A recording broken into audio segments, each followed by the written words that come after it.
Junho de 1927. Mossoró era mais do que uma cidade no interior do Rio Grande do Norte. Era um símbolo de progresso. Enquanto o banditismo assolava o Nordeste, esta terra florescia com o comércio, a cultura e a ordem. Mas além do horizonte, uma sombra avançava. Uma sombra composta por espingardas, punhais e um rastro de sangue que já durava anos. Virgulino Ferreira da Silva. Lampião. O nome que fazia o sertanejo trancar as portas e rezar em silêncio. Ele não era o herói romântico que alguns tentam pintar hoje. Para quem viveu aquela era, ele era o vilão em sua forma mais pura. Cruel, implacável e movido pela ganância e pelo sadismo. Lampião acreditava que Mossoró seria sua maior joia. Ele não sabia que nesta cidade encontraria algo que não via há muito tempo. Homens de bem que não baixariam a cabeça para o mal. No comando de Mossoró estava o prefeito Rodolfo Fernandes. Um homem de paz, mas não um homem de medo. A crise bateu à sua porta na forma de uma carta insolente. Lampião exigia uma quantia astronômica em dinheiro para não invadir a cidade. 400 contos de réis. Lampião mandou um ultimato exigindo dinheiro ao prefeito Rodolfo Fernandes, por intermédio de Luiz de Siqueira, o Formiga. Coronel Rodolfo, estou lhe avisando mais uma vez. Já deixei claro o que quero e o que espero da cidade. Se o senhor decidir atender às exigências, envie o valor pedido imediatamente. Com isso, evito entrar aí e poupo Mossoró do que pode acontecer. Caso o dinheiro não chegue, entrarei na cidade sem aviso. E quando eu entrar, haverá destruição, prejuízo e consequências pelas quais não me responsabilizo. Se o doutor estiver presente, não entrarei. Mas, se não houver resposta rápida, considere este aviso final. Aguardo retorno imediato. Capitão Lampião. Rodolfo Fernandes tinha o destino de milhares em suas mãos.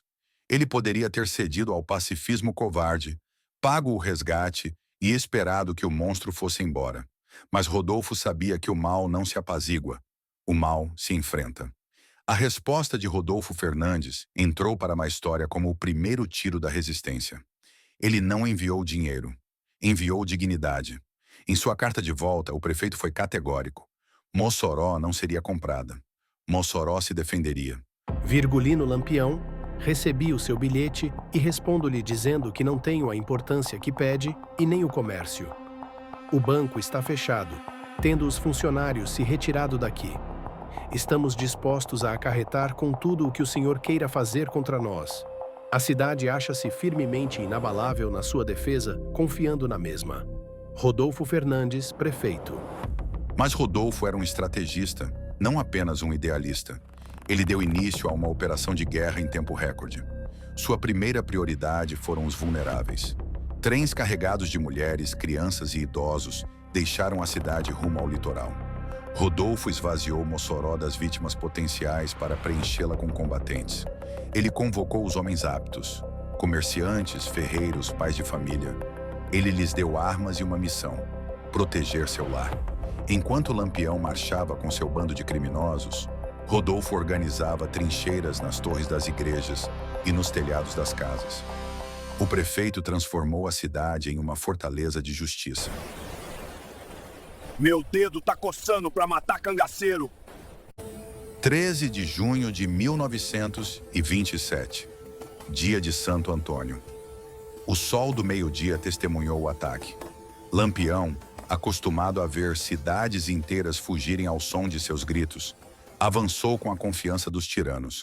Mas ao entrar no perímetro de Mossoró, o que o bando encontrou não foi o silêncio da submissão, mas o rugido do chumbo.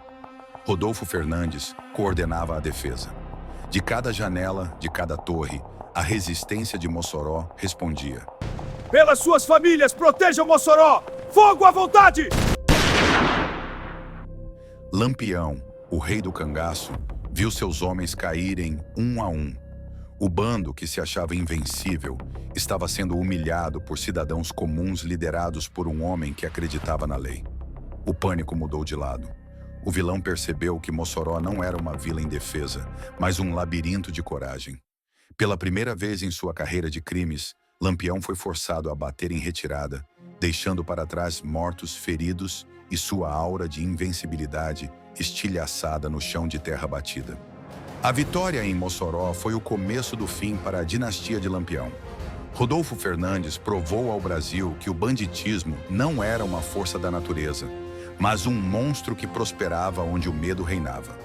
A resistência de Mossoró foi o despertar do sertão. Outras cidades viram que era possível resistir quando os homens de bem rejeitavam o pacifismo cego e se armavam para defender a civilização contra a barbárie. Rodolfo Fernandes não defendeu apenas uma cidade, ele defendeu um ideal. Ele mostrou que o mal só avança até encontrar homens dispostos a morrer pelo que é certo. O que se seguiu ficou gravado na história como o batismo de fogo de Mossoró. Pela primeira vez, o vilão encontrou um povo que rejeitou a submissão. Sob a liderança firme do prefeito Rodolfo Fernandes, Mossoró não implorou por misericórdia. Ela se preparou para a guerra. Das torres da igreja aos muros das casas, o cidadão comum tornou-se soldado. Quando o bando de Lampião avançou esperando o pânico, recebeu em troca o rugido do chumbo e o peso da justiça. O mito da invencibilidade de Lampião foi estilhaçado naquela tarde.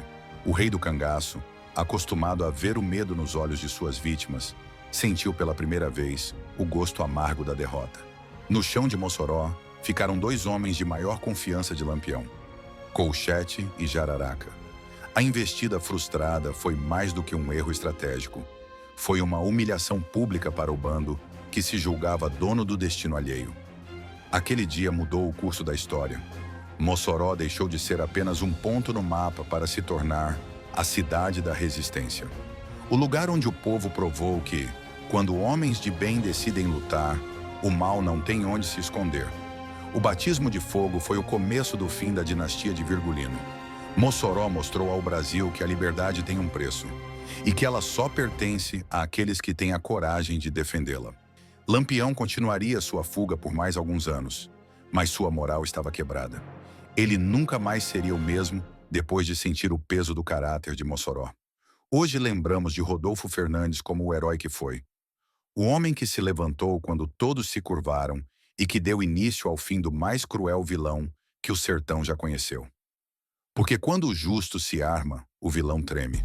Se você gostou do vídeo, não esqueça de deixar sua curtida e de se inscrever no canal para que possamos continuar contando e retratando mais histórias como essa, que deveria ser filme.